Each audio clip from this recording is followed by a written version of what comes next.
میں ایک جگہ بیٹھا تھا، سامنے ٹی وی چل رہا تھا، آواز نہیں تھی۔ میں نے دیکھا ایک نوجوان ناچ رہا ہے، ڈانس کر رہا ہے ساحل پر، اور اس کے ساتھ 10-12 لڑکیاں وہ بھی ڈانس کر رہی ہیں۔ میں نے دیکھا بہت خوبصورت نوجوان ہے۔ مجھے خیال آیا یہ جو اتنی بڑی گمراہی میں ہے، اس کو ہدایت کیسے ملی، اور کون اسے جا کر اللہ کا پیغام سنائے گا۔ یہ وہیں بیٹھے بیٹھے ایک اس کی خوبصورتی اور جوانی پہ رحم آیا، ایک اس کے پلٹا کھانے کو میں نے بہت مشکل سمجھا۔ خیال آ کے گزر گیا، میں وہاں سے اٹھ گیا۔ کچھ دن اس کا نقش میرے دل دماغ پر رہا، پھر محو ہو گیا، مٹ گیا۔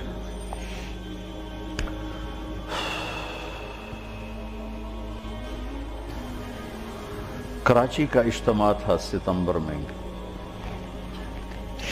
تو انہوں نے میرے لیے ایک چھوٹا سا خیمہ بنایا ہوا تھا کراچی والوں نے، تو میں وہ خیمے میں بیٹھا ہوا تھا، تو ایک نوجوان میرے پاس آیا کہ جی پاکستان کا ایک مشہور گلوکار ہے، اس کا نام ہے جنید جمشید، میں آپ سے ملانا چاہتا ہوں۔ میں نے کہا کدھر ہے؟ کہ میرے ساتھ ہے۔ میں نے کہا تم کیسے جانتے ہو؟ کہ میرا کلاس فیلو۔ میں نے کہا لے آؤ۔ تو وہ اس کو جب لے کر آیا تو اس نے چہرہ چھپایا ہوا تھا، مجمع کی وجہ سے شاید چہرہ پورا سے چھپایا ہوا۔ میرے سامنے آ کے بیٹھا اور یوں کھولا تو وہ وہی نوجوان جس کو میں نے اسکرین پر ناچتے دیکھا تھا۔ میں نے کہا آپ کا نام؟ کہا جی جنید جمشید۔ میں نے کہا کیا کرتے ہو؟ کہ میرا موسیقی سے تعلق ہے۔ میں نے کہا گاتے ہو یا بجاتے ہو؟ کہ جی میں گاتا ہوں۔ کہ یہ جو دل دل پاکستان ہے یہ میں نے گایا ہے۔ اچھا اچھا اچھا، وہ تو بہت مشہور ملی نغمہ ہے۔ کہاں جی وہ میں نے گایا ہے۔ اچھا، اس کے بعد میری اس سے کیا بات ہوئی، اب 20 برس ہونے کو ہیں، یاد نہیں۔ تاثر یاد ہے کہ اس نے آگے کیا جواب دیا۔ کہنے لگا میرا جی چاہ رہا ہے آپ بولتے رہیں اور میں سنتا رہوں۔ مجھے لگ رہا ہے جیسے کوئی میرے زخموں پہ مرہم رکھ رہا ہو۔ میرا ایک اور دوست بھی ہے، میں چاہتا ہوں میں اس کو بھی لے کر آؤں، سلمان، وہ بھی آپ کی باتیں سنیں۔ پھر تھوڑی دیر بعد اس نے کہا میں ایک سوال کرتا ہوں۔ ایک پاکستانی نوجوان جس گلیمر کو، گلیمر کہتے ہیں رعنائی، عیاشی، دنیا کی موج میلہ، جس موج میلے کو ایک پاکستانی نوجوان خواب میں دیکھتا ہے، وہ مجھے حقیقت میں حاصل ہے، میرے پاس ہے، لیکن اس کے باوجود میرے یہاں اندھیرا ہے۔ کیا یہ میرے یہاں اندھیرا ہے، یہ دل خالی ہے، مجھے یوں لگتا ہے میں وہ کشتی ہوں جس کا کوئی ساحل نہیں، جس کا کوئی گھاٹ نہیں، بے منزل مسافر ہوں۔ اچھا، بے منزل مسافر ہوں، یہ ایسا کیوں ہے؟ میری تو ہر خواہش پوری۔ میں نے کہا اللہ تعالیٰ نے انسان کو 2 چیزوں سے بنایا ہے، ایک جسم ہے، ایک روح ہے، ان دونوں کی ضروریات الگ الگ ہیں۔ جس کی ضرورت پوری نہیں ہوگی وہ فریاد کرے۔ جسم کو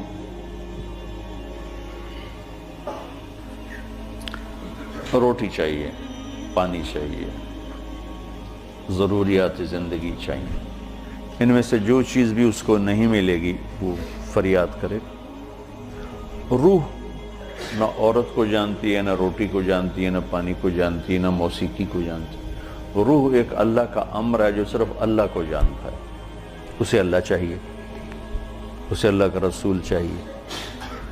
تو جسم کو روٹی نہ ملے تو وہ پریشان ہوتا ہے، روح کو جب اللہ اس کے رسول کا تعلق نہیں ملتا تو وہ پریشان ہوتی ہے، پھر وہ پریشانی ویرانی بن کر جسم پہ طاری ہوتی ہے، پھر ہم اس کو دور کرنے کے لیے اس سے اور بڑی عیاشی میں جاتے ہیں کہ شاید ابھی کچھ کمی ہے، وہاں اس کی بھوک اور بڑھتی ہے، وہ اور فریاد کرتی ہے، پھر ہم اس سے بڑی عیاشی میں جاتے ہیں، پھر اس کی بھوک اور بڑھتی، وہ اور فریاد کرتی ہے۔ اس قسم کا مضمون تھا، اس وقت ذرا تفصیل سے تھا، خلاصہ یہ۔ اور میں نے کہا اس کی مثال ایسے کہ درد ہو اس گھٹنے میں اور دوا لگے اس گھٹنے میں تو دوا بھی جا رہا ہے اور درد بھی نہیں جا رہا.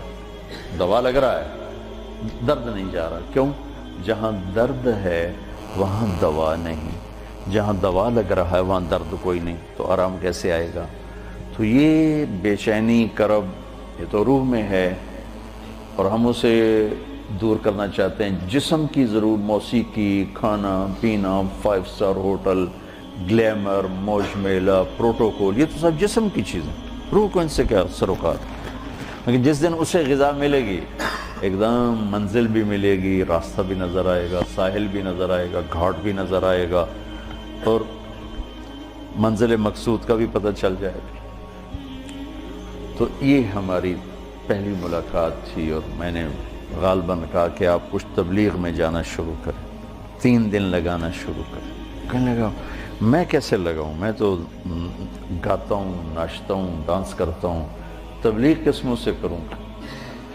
کعبہ کس منہ سے جاؤ گے غالب، شرم تم کو مگر نہیں آتی. میں نے کہا یہ تو دوا ہے. تو پہلے دن دوا کھانے سے آرام آتا ہے؟ مسلسل دوا کھاتے کھاتے کھاتے بیماری دبنا شروع ہوتی ہے اور اللہ تعالیٰ اسے ٹھیک کر دیتا ہے. یہ دوا ہے، تم شروع کرو. اس کو سوچو مت کہ میں ناچ رہا ہوں، گا رہا ہوں، چلو ٹھیک. کوئی قبولیت کی گھڑی تھی اس نوجوان کی، اس نے 3 دن شروع کر دی. یہ جمشید اس کا کلاس فیلو تھا. یہ اس کو سب سے پہلے سلام دعا، یہ تبلیغ میں لگا، پھر اس کو اپنے اس کا خیال آیا، اس کو ملنا شروع کیا. پھر ایک جگہ پر آ کر وہ رک گیا، آگے نہیں لے جا پا رہا. تو اللہ نے اس میں مجھے ذریعہ بنایا، مجھے ڈالا.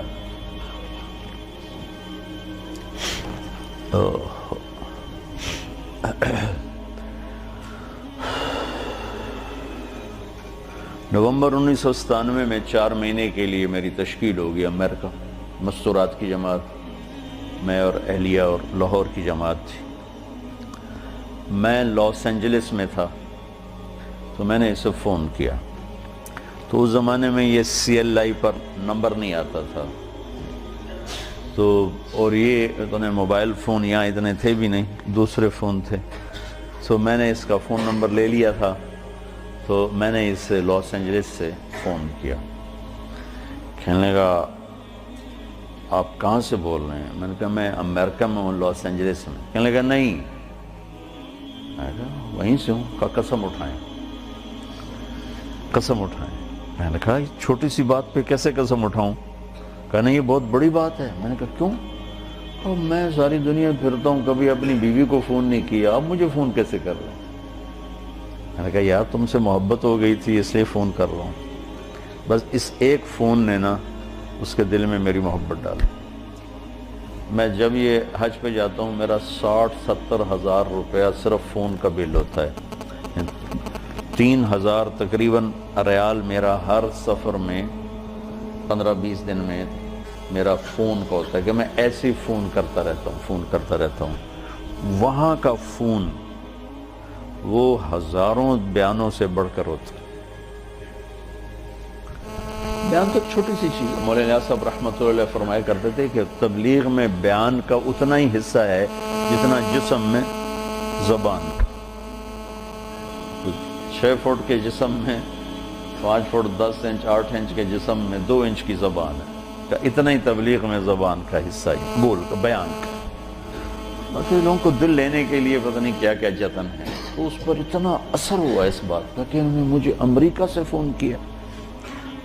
تو پھر میں اسے پورے سفر میں فون ملاتا رہا، اب یہاں ہوں، اب یہاں ہوں، اب کیا حال ہے، اب کیا حال ہے.